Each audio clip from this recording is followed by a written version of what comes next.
السلام علیکم۔ بہت عجیب اور غیر یقینی کا عالم تھا۔ ہر لمحہ دل دھڑکا دینے والا تھا۔ انجانے خوف کے یہ اذیت ناک لمحے بہت مسلوب کر رہے تھے۔ دل کو کسی بھی وقت کچھ بھی ہو جانے کا ایک دھڑکا سا لگا ہوا تھا۔ چنبیلی نے سبزی اور انڈے کا خاگینہ بنایا تھا۔ مجھے بھوک تو نہ تھی، مگر چنبیلی نے بڑی محبت سے کھانا بنایا تھا۔ میں نہ کھاتا تو یہ اس کے خلوص کی ناقدری ہوتی، لہٰذا ہم دونوں نے ساتھ بیٹھ کر کھانا کھایا۔ اس کے بعد چنبیلی نے قہوہ بنایا، بہت خوش ذائقہ تھا۔ اس نے انگیٹھی بھی گرم کر کے رکھ دی۔ اس کے بعد چنبیلی بھی وہیں بیٹھ گئی۔ لالٹین اور ایک مخصوص طرز کا ہاتھ کا بنایا ہوا چراغ بھی اس نے جلا دیا تھا۔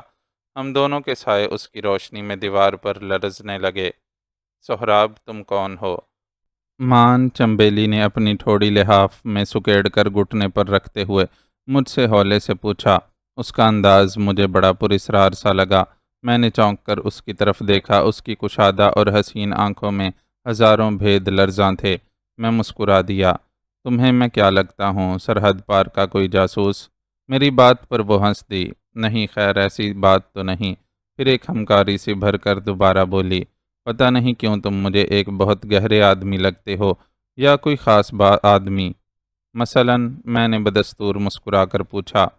میں کیا جانوں، تم ہی بتاؤ نا اپنے بارے میں، وہ مصنوعی رکھائی سے بولی۔ کیا کرو گی جان کر؟ پھر بھی اس کی گھنیری پلکوں تلے آنکھوں میں دل کشید کر دینے والی حیرت کسی دھمکتے ہوئے نگینے کی طرح جگمگائی۔ میرا اب ان دونوں ماں بیٹی سے اپنائیت اور محبت کا رشتہ قائم ہو چکا تھا۔ اگر وہ میرے بارے میں نیک نیتی سے استفسار کرنا چاہ رہی تھی تو مجھے بھی کوئی یار نہ تھا۔ چنبیلی، دراصل زندگی اور حالات ایک عام انسان کو بھی خاص بنا دیتے ہیں، بالآخر میں نے بتانا شروع کیا۔ چنبیلی، میری زندگی کی کہانی بھی فقط اتنی ہی عام سی ہے جتنی کہ ایک غریب محلے میں پیدا ہونے والے اور غربت و اسرت میں حلال کی روزی سے پلنے والے کی ہوتی ہے۔ بچپن سے لڑکپن تک حالات نے بالکل غیر محسوس انداز میں کروٹیں بدلیں، اور آج جوانی تک میں انہی کروٹوں سے گزرتا نئی نئی صورت گری میں ڈھلتا رہا ہوں، یہاں تک کہ اس کے بعد میں نے اسے دھیرے دھیرے سب بتا ڈالا، کچھ نہیں چھپایا۔ وہ بڑے اشتیاق، محبت، غور و فکر و حیرت سے یک ٹک خاموش سنتی رہی۔ میں خاموش ہو گیا اور اپنا چہرہ جھکا لیا۔ وہ بھی کچھ لمحوں کے لیے چپ سی رہی اور کچھ نہ بولی۔ ہم دونوں جیسے دم بخود سے بیٹھے وقت کی اندیکھی لڑی میں لمحوں کے موتی ایک ایک کر کے پروتے رہے۔ مڑی کی محدود اور ٹھہری ٹھہری فضا میں سلگتی انگیٹھی ہولے ہولے احتجاجی انداز میں چٹخ رہی تھی۔ مڑی کی دیواروں پر ہمارے لرزاں سائے مبہوت سے تھے۔ باہر برفیلی ہواؤں کی ہلکی شائیں شائیں سنائی دیتیں۔ دور کہیں کسی آوارہ جانور کی ٹھٹکا دینے والی آواز ابھر جاتی۔ ہر سو گہرا سکوت طاری رہا۔ پھر ایک گہری سسکاری سے مشابہ آواز ابھری۔ چنبیلی نے ایک طویل سانس کھینچی تھی۔ میری گردن جوں کی توں جھکی رہی۔ تب ہی چنبیلی کے نرم و نازک ہاتھ کا گداز اور لطیف دباؤ مجھے اپنے کندھے پر محسوس ہوا۔ میں نے دھیرے سے اپنا سر اٹھا کر اس کی طرف دیکھا۔ چنبیلی کی کشادہ آنکھوں میں مجھے ہلکی سی نمی تیرتی ہوئی نظر آئی، مجھے یوں جیسے وہ میرے درد کو سمجھ رہی ہو، میرے اندر کو محسوس کر رہی ہو، مجھے جان رہی ہو۔ پھر اس کے گداز لبوں پر جنبش ابھری۔ مرتعش سے لہجے میں لرزیدہ سے الفاظ اس کے دہن سے برآمد ہوئے۔ سہراب، میں نہیں جانتی کہ تم اندر سے کس قدر گھائل اور دکھی ہو۔ واقعی میں نہیں جانتی تھی کہ تمہارے دل اور سینے میں کیسا آتش فشاں ابل رہا ہے۔ اب تک تم کتنے کڑے حالات اور کٹھنائیوں سے گزر رہے ہو، وہ تم ہی جانتے ہوگے، اور تمہاری ہی ہمت ہے کہ یہ سب سہنے کی۔ نہیں چنبیلی، میں نے ہولے سے اس کی آخر الذکر بات کی نفی کی۔ حالات کی بھٹی میں جو بھی میری طرح جلے گا وہ ایسا ہی ہوگا، لیکن ہمت والے کم اور حوصلہ ہارنے والے زیادہ ہوتے ہیں۔ تم ہمت والے اور حوصلہ مند ہو۔ چنبیلی نے فوراً ہی مجھ سے اختلاف کیا۔ میں نے ہولے سے سر جھٹکا اور پھیکی سی مسکراہٹ سے چنبیلی کی طرف دیکھ کر بولا، چنبیلی، ابھی تک مجھے تم ماں بیٹی کی ایک بات سمجھ میں نہیں آئی۔ وہ کون سی؟ اس نے بڑی بڑی آنکھیں پٹپٹا کر مجھے دیکھا۔ جب تم دیکھ ہی رہی ہو کہ یہاں تمہارے سب دشمن ہیں تو تم یہاں سے کسی اور قصبے یا شہر سیالکوٹ کی طرف کیوں نہیں نکل جاتی؟ شہر؟ چنبیلی یوں حیرت سے بولی جیسے میں نے کوئی انہونی بات کہہ دی ہو۔ کیا تمہیں معلوم نہیں ہے شہر یہاں سے کتنی دور ہے؟ اچھا، مجھے حیرت ہوئی۔ سوچا ان رذیلوں کالی لہر والوں کو آخر مجھے شہر سے اتنی دور زندہ دفنانے کی ضرورت کیوں پیش آ گئی تھی؟ شاید اس لیے کہ وہ میرا نام و نشان ہی ختم کر دینا چاہتے تھے۔ اپنے گھناؤنے جرم پر ہمیشہ کے لیے پردہ ڈالنا ان کا مقصد تھا۔ پھر بھی دیکھا جائے تو یہ کچھ اتنی زیادہ مسافت تو نہیں، کوئی اور قریبی دیہات اور قصبہ ہی صحیح۔ میں نے کہا، ہم اس وقت مقبوضہ جموں کشمیر کی ورکنگ باؤنڈری سے صرف چند کلومیٹر ہی دور ہیں۔ وہ اپنی رو میں بتاتی رہی۔ میں غور سے اس کی بات سنتا رہا، پھر ذرا ٹھہر کر میرے سوال کے جواب میں دوبارہ آگے بولی، کہاں جاتے؟ ہم بہت غریب ہیں، ہمارے پاس اتنے پیسے بھی نہیں رہے کہ کہیں کا سفر بھی کر سکیں۔ ہمارے گھر چوری کروا کے سب کچھ ان ظالموں نے لوٹ لیا۔ سمد یار ہمیں بالکل ہی بھیک مانگنے پر مجبور کرنا چاہتا تھا تاکہ میں اس کی بات مان لوں۔ کون سی بات؟ بے اختیار میرے منہ سے نکل گیا، مگر بعد میں مجھے اپنے اس لغو اور بے وقوفانہ سوال پر شرمندگی ہوئی۔ میری معذرت سے پہلے ہی چنبیلی تڑخ کر بولی، کون سی بات؟ کیا تو اتنا ہی بدھو ہے؟ ایک بدمعاش اور بدنیت آدمی ایک جوان لڑکی سے کون سی بات منوانے کو کہتا ہے؟ اس نے خفا ہو کر مجھے آنکھیں دکھائیں۔ سوری، مجھے معاف کر دینا، میرے منہ سے نکل گیا تھا۔ میں نے معذرت چاہی تو وہ اچانک کھلکھلا کر ہنستی۔ کوئی بات نہیں، کیا تمہارے گاؤں میں کوئی پولیس تھانہ نہیں ہے؟ مگر وہ چودھری فتح خان اور شمیلہ بیگم جیسے با اثر لوگوں کی مٹھی میں ہے۔ لیکن چنبیلی، تمہاری ماں کو تمہارے باپ کی سکھائی ہوئی حکمت آتی ہے۔ تم دوسرے گاؤں میں یا شہر جا کر حلال کی روزی کما سکتی ہو، پھر سمد یار سے تمہیں اپنی عزت اور جان کا خطرہ بھی تو ہے۔ میں نے کہا، بتایا نا، ہمارے پاس بس اتنا ہی ہے کہ ہم روز 2 وقت کی روٹی کھا سکیں، باقی جنگلی کھیتوں سے گزارا کر لیتے ہیں۔ لیکن ہمارا ارادہ تو یہاں سے جانے کا ہے۔ اگر تم… وہ اچانک کہتے کہتے رک گئی۔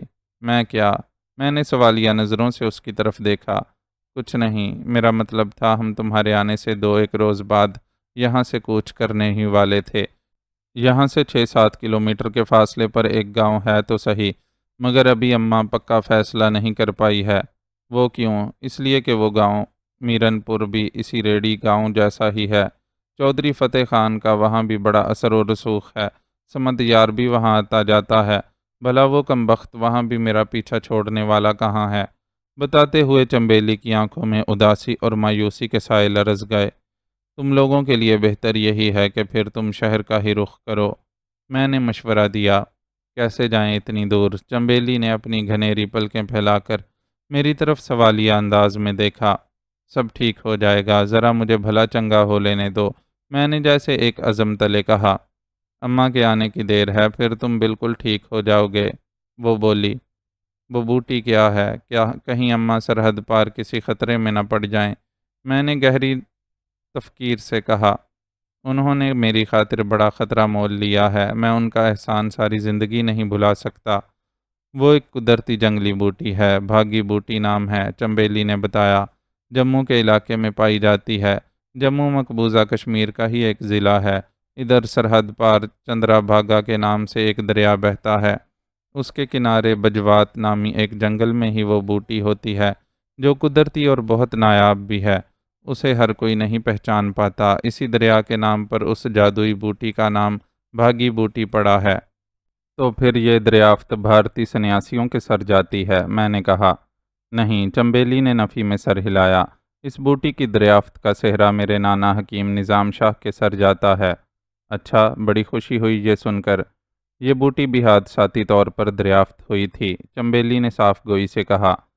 ہاں، بعض ایجادیں اور دریافتیں حادثاتی ہوتی ہیں، مگر اس میں اللہ کی کوئی حکمت ہوگی، وہ مزید بتانے لگی۔ دراصل ایک دن چودھری فتح خان کا بیٹا، یعنی شمیلہ خانم کا شوہر اور سمد یار کا باپ، جس کے بارے میں تمہیں بتایا تھا کہ وہ ایک نہایت شریف اور نیک نفس آدمی تھا، بہت سخت بیمار پڑ گیا۔ اس کے علاج کے لیے میرے نانا حکیم نظام شاہ سرحد پار کسی شفائی بوٹی کی تلاش میں گئے اور یہ بوٹی ان کے ہاتھ لگ گئی۔ تاہم وہ اپنی مطلوبہ بوٹیاں لے کر لوٹے تو بدقسمتی سے زمان خاں مر گیا۔ کچھ اس لیے بھی وہ لوگ ہم سے بیر رکھتے ہیں کہ ہمارے نانا نے چودھری کے لاڈلے بیٹے کے علاج میں سستی دکھائی، حالانکہ نانا جان کا اس میں کوئی قصور نہ تھا۔ چنبیلی اتنا بتا کر چپ ہو گئی، میں بھی خاموش رہا۔ مڑی کا محدود ماحول بھی جیسے تھم سا گیا۔ رات گہری ہو چلی تھی، باہر مقبوضہ کشمیر سے آنے والی برفیلی ہواؤں کا شور جاری تھا۔ چنبیلی اٹھی اور انگیٹھی کا معائنہ کیا، اس کے اندر کچھ سوکھی لکڑی کے ٹوٹے ڈالے اور پھر مجھے بھی سونے کا کہہ کر اپنے گوشے میں آرام کرنے چلی گئی۔ میں بھی گرم بستر پر لیٹ گیا، مگر نیند میری آنکھوں سے کوسوں دور تھی۔ مجھے اماں کی فکر ہو رہی تھی، فوزیہ اور رحیلہ کا خیال بھی بری طرح ستا رہا تھا۔ بقول چنبیلی کہ میں شہر سیالکوٹ سے کسی قدر دور ایک سرحدی جنگل میں پہنچ چکا تھا، مجھے اپنے خیرخواہ اور یار دوست بالخصوص استاد جوجی اور جگنو وغیرہ یاد آنے لگے۔ شگفتہ بیگم بھی تھی اور سدرا، وہ تو بیچاری ہلکان ہو رہی ہوگی۔ وہ سب میری اس اچانک اور پراسرار گمشدگی پر کس قدر پریشان اور فکر مند ہو رہے ہوں گے۔ اب ان بیچاروں کو بھلا کیا معلوم کہ میں شہر سے میلوں دور کہاں اور کن حالوں میں تھا۔ یوں ایک طرح سے میں نے خود کو تن بتقدیر کر دیا تھا، اور کرتا بھی کیا، ایک معذور اور بے بس آدمی اور کرتا بھی کیا بھلا۔ میں اس وقت اماں کی بخریت واپسی کی دعائیں ہی مانگتا رہا، ساتھ ہی مجھے سمد یار اور اس کے بدکماش حواریوں کی طرف سے بھی دھڑکا لگا ہوا تھا۔ ایسے غیر یقینی حالات اور بے بسی کے عالم میں لرزا دینے والا خیال بھی میرے دل میں ابھرتا کہ اگر ان رذیلوں نے مڑی پر کسی بری نیت سے حملہ کر دیا تو کیا ہوگا۔ درانتی چنبیلی نے اٹھا لی تھی۔ میں نے اس سے کہا تھا کہ یہ میرے سرہانے پر ہی رکھی رہنے دو، مگر وہ نہ مانی اور بولی اس کی ضرورت نہیں۔ کبھی کبھی یہ درانتی خود کو بھی لگ جایا کرتی ہے، کیونکہ اس کی شکل ہی ایسی ہے، اس کی نوک واپس گھوم رہی ہوتی ہے۔ عجیب ہی منطق تھی اس کی۔ میں بھی مسکرا کر چپ ہو گیا۔ سرد اور ٹھٹھرتی رات دبے پاؤں بیتی جا رہی تھی۔ پتہ نہیں مڑی کے دوسرے گوشے میں چنبیلی بے فکری کی نیند سو چکی تھی یا نہیں، لیکن مجھے نیند نہیں آ رہی تھی۔ رہ رہ کر میری چھٹی حس کسی خطرے کا الارم بجاتی محسوس ہوئی۔ ہر آن کسی دھڑکے سے دل کھٹک سا جاتا تھا۔ شاید حالات ہی ایسے تھے اور خود میری حیت قضائی۔ کچھ وقت اور سرکا وسط میں رکھی انگیٹھی کی سلگن بھی دھیمی ہو چلی تھی۔ باہر آگ کے ہنڈولے روشن تھے۔ مڑی کی دیواروں اور بند دروازے کی باریک درزوں سے ان کی ہلکی ہلکی کرنیں اندر پھوٹی پڑتی تھیں۔ پھر یوں ہوا کہ میری آنکھیں بوجھل ہونے لگیں، شاید نیند سے، یا پھر سنا تھا کہ کوئی مصیبت یا منحوسیت قدم رکھنے والی ہو تو نیند اچانک حملہ آور ہوتی ہے۔ میری آنکھیں کبھی بند اور کبھی واہ ہونے لگتیں۔ میں ایسے رخ پر اپنا چہرہ گرم تکیے پر ڈالے ہوئے لیٹا تھا کہ بیک وقت دروازے اور چنبیلی کے گوشے کی طرف جانے والے راستے پر نظر پڑی۔ اچانک میں نے چنبیلی والے گوشے سے ایک سایہ ابھرتے دیکھا۔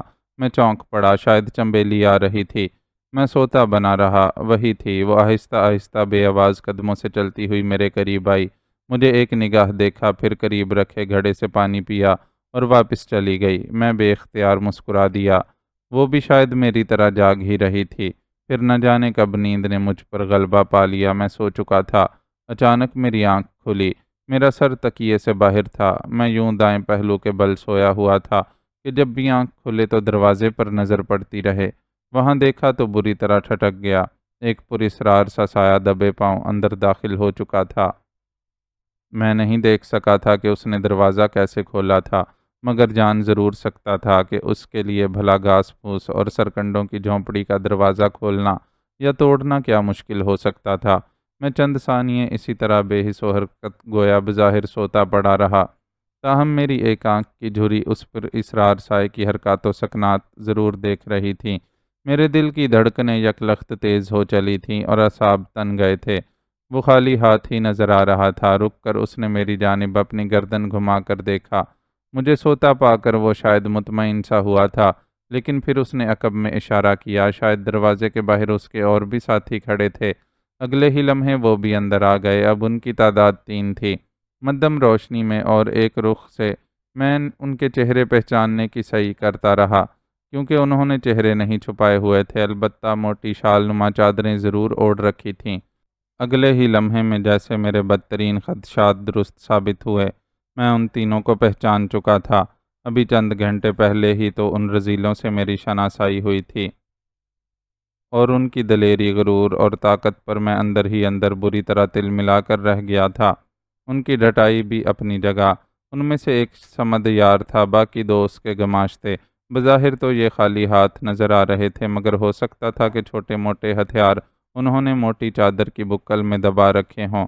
مجھے یقین تھا کہ ان بدبختوں کا ناپاک ارادہ چنبیلی کو اغوا کرنا تھا، مگر ابھی انہوں نے اس گوشے کا رخ نہیں کیا تھا جدھر چنبیلی شاید بے خبر سو رہی تھی۔ تبھی مجھے ہلکی سرگوشی سنائی دی۔ سمدیار اپنے ساتھیوں سے کہہ رہا تھا، اس مردار کو پہلے اٹھا کر جنگل میں پھینک آؤ، یہ میرے رنگ میں بھنگ ڈالے گا۔ اس کی بات سے میں اندر ہی اندر لرز گیا۔ مجھے اپنی فکر نہ تھی، تشویش تھی تو چنبیلی کی، جس کی محسن ماں میری صحت یابی کے لیے اتنا بڑا رسک اٹھائے ہوئے ایک دشوار گزار اور پرخطر سفر پر نکلی ہوئی تھی۔ میں کانپ گیا، خوف سے نہیں، اس اندیشے پر کہ اگر چنبیلی اس شیطان کے ہتھے چڑھی تو میں اس کی کیا مدد کر سکتا تھا، اس کی ماں کو کیا منہ دکھا سکتا تھا۔ کیا ضرورت ہے اسے باہر پھینکنے کی، ادھر ہی پڑا رہنے دیں، زندہ لاش ہی تو ہے، بھلا یہ ہمارا کیا بگاڑ لے گا چھوٹے سرکار، ایک گماشتے نے کہا۔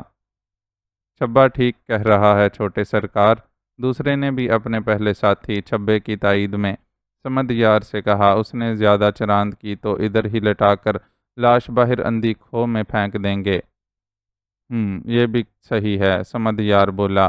اب تم ذرا اس کے قریب جا کر کھڑے ہو جاؤ، میں اندر جاتا ہوں، وہ مغرور پری دیکھتا ہوں اب کیسے مجھے روکتی ہے۔ سمدیار کے ان الفاظ نے میرے کانوں میں جیسے کھولتا ہوا لاوا انڈیل دیا۔ چنبیلی چنبیلی، مجھے اور تو کچھ نہ سوجا۔ میں نے اپنے اندر کی طاقت کو گویا حلق میں سموتے ہوئے پوری قوت سے چیخ کر چنبیلی کو خطرے سے آگاہ کرنے کی کوشش کی۔ سمدیار چنبیلی کے گوشے کی طرف بڑھتے ہوئے یکدم چونک کر رکا۔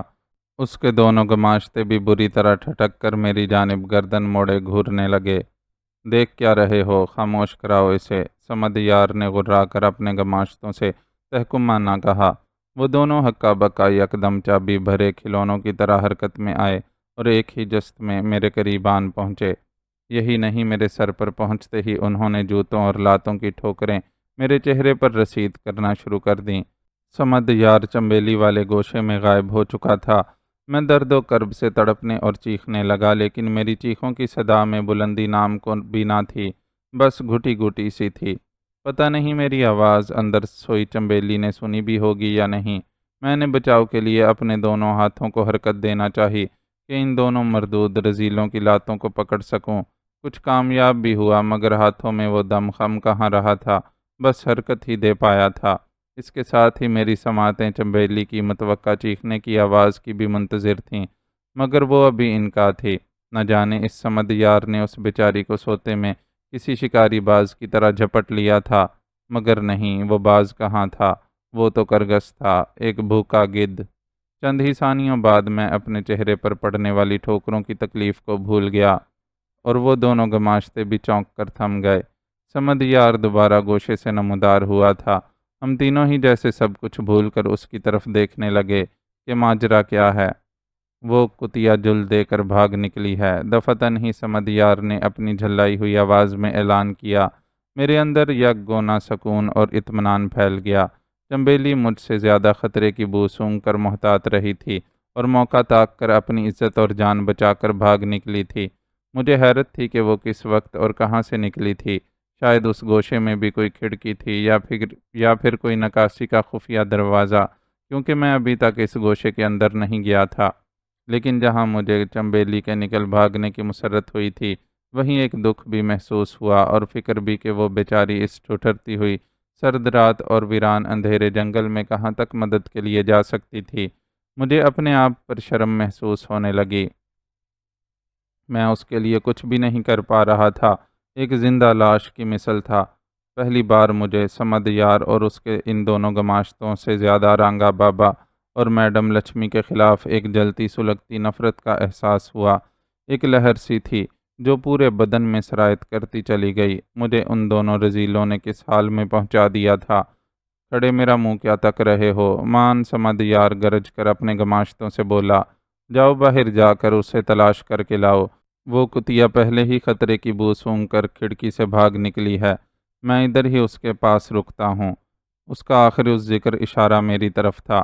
دونوں گماشتے باہر کو دوڑے۔ میں تب تک کسی طرح اٹھ کر دیوار سے ٹیک لگائے بیٹھ چکا تھا اور گہری گہری سانسیں لے رہا تھا۔ سمدیار چند قدموں کے فاصلے سے میری طرف کھڑا قہر بار نظروں سے گھورتا رہا۔ پھر چھوٹے چھوٹے قدم اٹھاتا ہوا میرے قریب آن کھڑا ہوا اور شعلہ بار لہجے میں بولا، تو کیا سمجھتا تھا کہ تیری چیخ سن کر وہ بھاگ گئی ہے؟ بچ گئی ہے، وہ کہیں نہیں جا سکتی، بہت جلد یہاں ہوگی۔ مت کرو ایسا صمد یار، خدا کے قہر سے ڈرو، میں نے اس سے کہا۔ میری آواز گھٹی گھٹی سی تھی۔ اوہ، تمہیں تو میرا نام بھی یاد کروا دیا گیا ہے، وہ طنزیہ بولا۔ اچھی بات ہے، میرے بارے میں تمہیں پتہ چل گیا۔ اس کے لہجے میں نخوت تھی۔ میرے اندر ہلچل مچی ہوئی تھی اور رگوں پہ میں لاوا دوڑ رہا تھا۔ اپنی بے بسی کا احساس مجھے اس سے پہلے اتنا جاں گسل نہیں لگا تھا، ورنہ میں ایسے مغرور انسان کا غرور خاک میں ملانے میں ایک لمحے کی بھی دیر نہیں لگاتا۔ سمد یار، اللہ کی رسی دراز ضرور ہوتی ہے، مگر جب وہ کھینچتا ہے تو انسان کو دوسرا سانس لینا بھی نصیب نہیں ہوتا۔ اپنی نصیحتیں اپنے پاس رکھ، وہ دھاڑ کر بولا۔ پھر وہ خود ہی بھنا گیا اور جھک کر اس نے مجھے گریبان سے دبوچ لیا اور اپنے غصے سے جلتا ابلتا چہرہ میرے چہرے کے اس قدر قریب کر لیا کہ وہ مجھے انتہائی مکروہ لگا۔ اسی لہجے میں غرا کر بولا، تو ایک زندہ لاش مجھے للکار رہا ہے سمد یار کو۔ میں للکار نہیں رہا ہوں، سمجھا رہا ہوں، خوف خدا یاد دلا رہا ہوں تجھے۔ میری تمہاری بھلا کیا حیثیت ہے؟ میں نے اس کی آنکھوں میں آنکھیں ڈال کر کہا۔ ہا ہا ہا ہا، حیثیت، ہا ہا ہا ہا۔ وہ غرور تلے کہا مار کر بولا اور سیدھا کھڑا ہو گیا۔ تب ہی اس نے اپنی موٹی چادر کے اندر سے ہاتھ باہر نکالا۔ اس میں لمبی نال والا خوفناک سیاہ پستول دبا ہوا تھا۔ اس کا رخ اس نے میری پیشانی کی جانب کر دیا۔ بتا دوں تیری اور اپنی حیثیت، اس نے خونخوار لہجے میں تہدید کی۔ وہ مجھے ایک پل میں گولی مار کر ہلاک کر سکتا تھا۔ عقل مندی یہی تھی کہ اسے تیش دلانے کے بجائے کسی اور راہ پر لگایا جاتا۔ لہٰذا میں نے کہا، سمد یار، مجھے ہلاک کر کے تجھے کچھ نہیں ملے گا۔ تیرے پستول کی گولی میری جان سے زیادہ قیمتی ہوگی۔ ہاں ہاں ہاں، اب کی تو نے عقل مندی والی بات، وہ پھر پرغرور کہا اگلتے ہوئے بولا، اور اس نے پستول واپس اپنے لباس میں چھپا لیا اور بولا، اب سچ سچ بتا، تو ہے کون؟ پڑوسی ملک کا جاسوس یا پھر چنبیلی سے تیرا کوئی آنکھ مٹکا ہو چکا ہے؟ ہاں، میں ایک جاسوس ہی ہوں، اپنے مقصد کے لیے ان دونوں ماں بیٹی کو دھوکے سے اپنی مدد کے لیے استعمال کر رہا تھا، میں نے جواب میں کہہ دیا۔ بسا اوقات پہم سوچتے رہنے سے کوئی کام کی بات ذہن میں نہیں آتی، لیکن جب ایسے نازک مواقع اور پھر سوچنے کے لیے بہت قلیل وقت ہو تو ذہن بھی شاید قدرتی طور پر اسی رفتار سے سوچ لیتا ہے۔ کسی کی زبردستی مسلط کی ہوئی مرضی کے مطابق جواب دینا معاملے کو عارضی طور پر صحیح ٹھنڈا کرنے کا سبب بھی بن جاتا ہے اور اندھیرے میں تیر بھی ٹھیک سمت جا لگتا ہے۔ میرے جھوٹ پر سمد یار کی آنکھوں میں یکلخت عجیب سی چمک ابھری، اس کی گھنی مونچھوں تلے مسکراہٹ بھی بڑی معنی خیز رہی۔ وہ بولا، تو میرا اندازہ بالکل درست تھا، تب تو تمہیں چنبیلی کی فکر نہیں ہونا چاہیے۔ تمہارا اس کے لیے جوش میں آنا میرے غصے کو ہوا دے رہا تھا۔ مجھے اپنی غرض عزیز تھی۔ میں نے اسی چال بازی سے کہا، یہاں کوئی گڑبڑ ہو تو ظاہر ہے اس کا مجھ پر اثر پڑے گا۔ وہ ہونٹ بینچے پرسوچ انداز میں میرا جائزہ لینے لگا اور پھر الجھ کر بولا، ایک بات میری سمجھ میں نہیں آئی، تیری یہ حالت کیسے اور کیوں کر ہوئی، جب کہ تو کہیں سے بھی مجھے زخمی بھی نہیں لگتا، ورنہ اس طرح ایک بھگوڑا جاسوس سرحدی فورسز سے بچ کر بھاگ بھی نکلے تو وہ کم از کم زخمی ضرور ہوتا ہے۔ اور ہاں، ایک بات اور مجھے حیران کر رہی ہے، وہ بڑھیا چنبیلی کی ماں اتنی رات گئے کدھر غائب ہے؟ اس کی عقل ٹھکانے لگ رہی تھی یا پھر وہ طاقت کے نشے میں تھا؟ میں نے کہا، وہ تم لوگوں کے جانے کے بعد ہی اچانک نہ جانے کہاں غائب ہو گئی تھی۔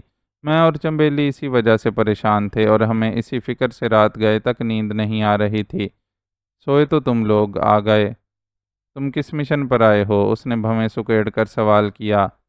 ہے ایک خاص مشن، لیکن سچی بات اب بھی میں نے تم سے چھپا رکھی ہے۔ کون سی بات؟ میں جس خاص مشن پر یہاں بھیجا گیا ہوں اس نے میری نیت بھی خراب کر ڈالی ہے۔ کیا مطلب؟ بات جب دولت کی آ جائے تو اچھوں کی نیتوں میں فطور آ ہی جاتا ہے۔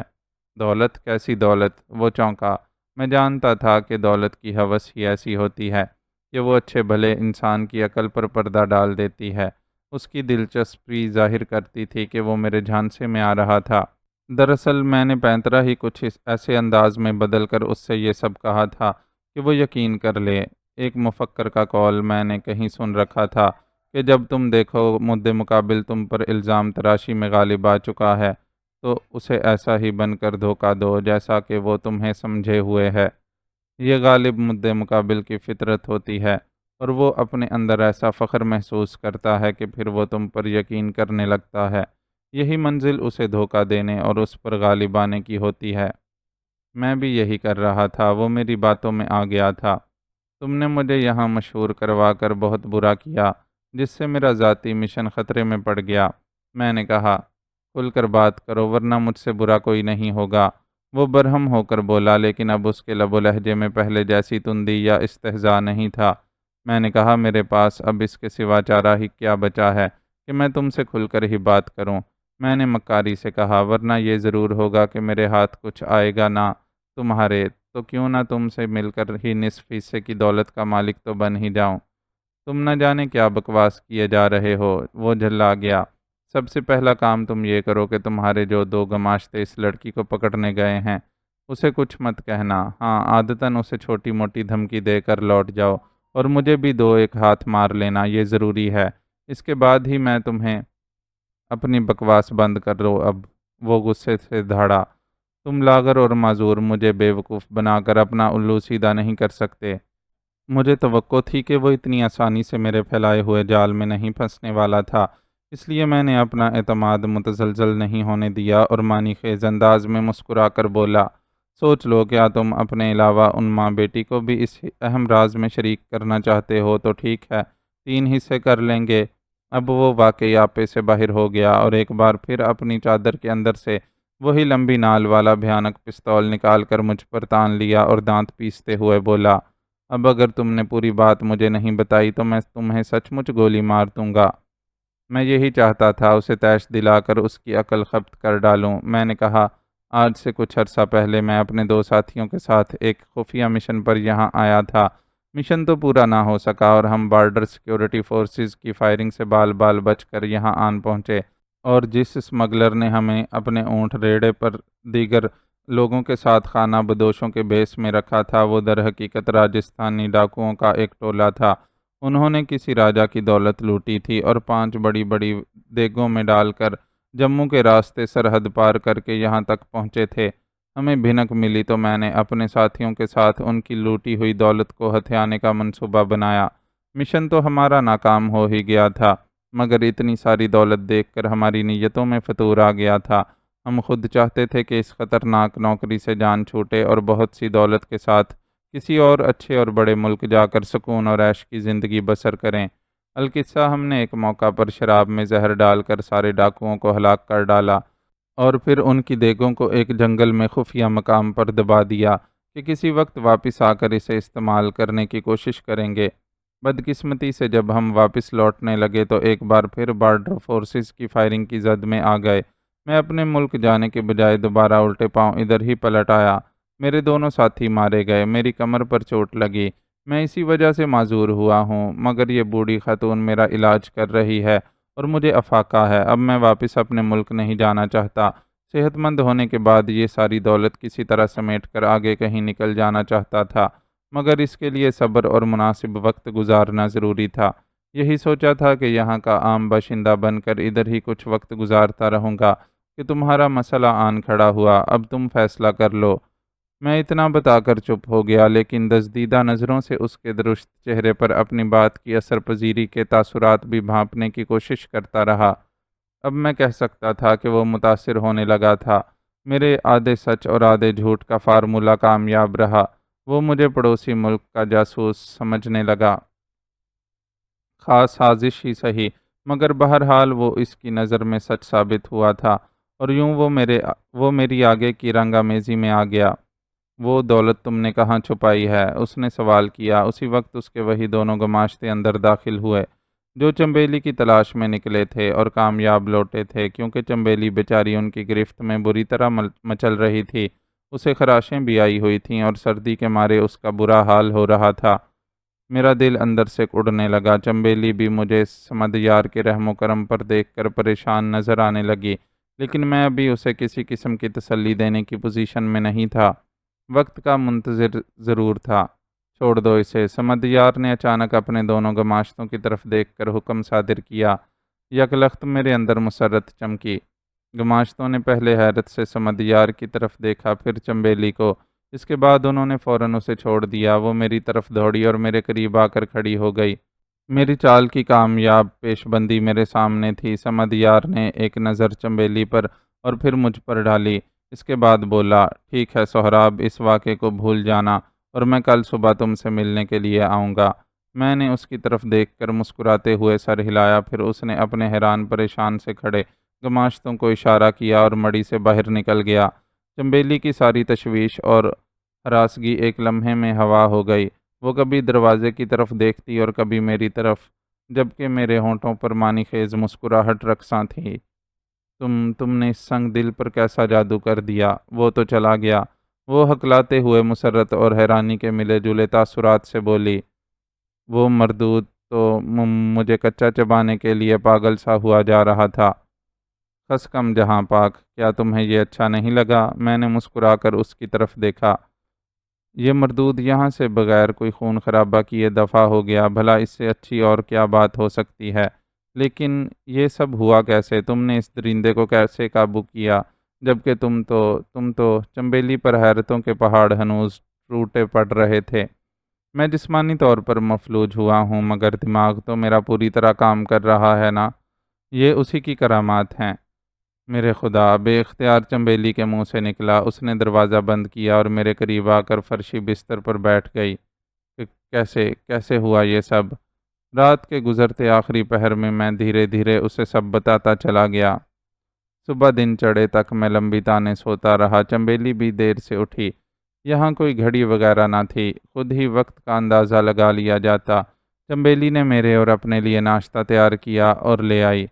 اماں نہیں آئی ابھی تک؟ میں نے فکر مند لہجے میں پوچھا۔ سپہر یا شام تک آ جائے گی، چنبیلی برتن اپنے اور میرے درمیان میں رکھتے ہوئے بولی۔ اللہ اماں کی حفاظت فرمائے، مجھے ان کی بڑی فکر ہو رہی ہے۔ میں نے کہا، اللہ بہتر ہی کرے گا، اماں خیریت سے لوٹ آئیں گی انشاءاللہ۔ ہم ناشتہ کر کے فارغ ہوئے ہی تھے کہ باہر گاڑی کی آواز آئی۔ چنبیلی پھر متوحش سی نظر آنے لگی۔ میں نے اسے تسلی دی اور اسے دروازہ کھول کر اندر اپنے گوشے میں چلے جانے کی ہدایت کی۔ اس نے خاموشی سے خالی برتن اٹھائے، مڑی کا دروازہ کھولا اور دوسرے گوشے میں چلی گئی۔ ذرا دیر بعد ہی حسب توقع سمدیار اندر داخل ہوا۔ اس نے ارد گرد نظریں دوڑائیں، پھر میری طرف دیکھا۔ تمہیں ابھی میرے ساتھ چلنا ہے، وہ سرد لہجے میں بولا۔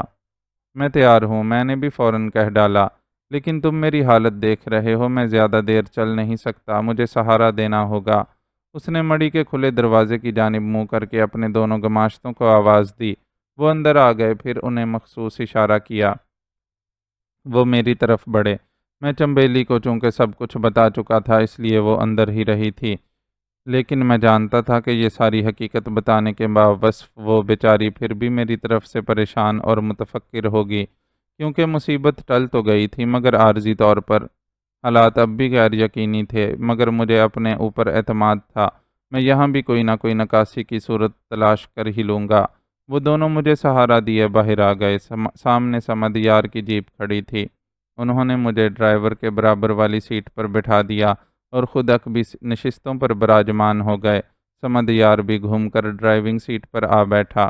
ابھی اس نے جیپ سٹارٹ نہیں کی تھی۔ میری طرف گھور کر بولا، سہراب ایک بات یاد رکھنا، اگر یہ سب جھوٹ یا دھوکہ نکلا تو چنبیلی میرے لیے یوں بھی آسان شکار ہے، لیکن تمہیں بھی وہی مار کر لاش کھڈ میں پھینک دوں گا۔ مجھے افسوس ہے سمدیار، میں نے اعتماد سے کہا، اتنا کچھ جان لینے کے باوجود کیا اب بھی تم اسے جھوٹ سمجھے ہوئے ہو؟ تو تمہاری مرضی۔ چنبیلی یا اس کی ماں سے میرا کوئی رشتہ نہیں، لیکن کسی غلط فہمی یا بدگمانی کی وجہ سے میری جان لینے کی غلطی مت کرنا، کیونکہ میں نے تو یوں بھی سر سے کفن باندھ رکھا ہے، زندہ لاش کی مثل ہوں، مگر تم ایک بڑے نقصان سے دوچار ہو جاؤ گے۔ ٹھیک ہے، اس نے ہاتھ ہلا کر جھٹکے دار لہجے میں کہا اور اگلے ہی لمحے جیپ سٹارٹ کر کے آگے بڑھا دی۔ موسم خوشگوار ہو رہا تھا۔ مجھے امید نہ تھی کہ اس بدبخت سے کہ وہ اس قدر جلدی یہ سب کر گزرنے کی کوشش کرے گا، مگر حالات ہی ایسے تھے، اب کچھ بھی اونچ نیچ ہو سکتی تھی۔ میں بھی دیکھ رہا تھا کہ کہاں تک میں